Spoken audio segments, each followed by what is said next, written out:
and welcome back to Combo Pools, where the sun is just rising. And I had the worst sleep I've had at all this trip last night, I have to say. That's a beautiful sunrise though. Yeah, and the reason I had such a bad sleep, I had my mind was all confused because I had these going last night. I've been told that in certain areas of outback Queensland and rural western New South Wales, there are bush rats that will come at night and they will nest inside your engine bay and they will eat and gnaw through all your wiring. And the way to mitigate that problem is to leave a light on. So I left all 4 lights on.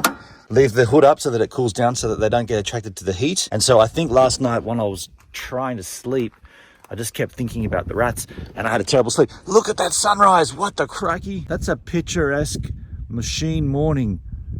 That's a beauty. What?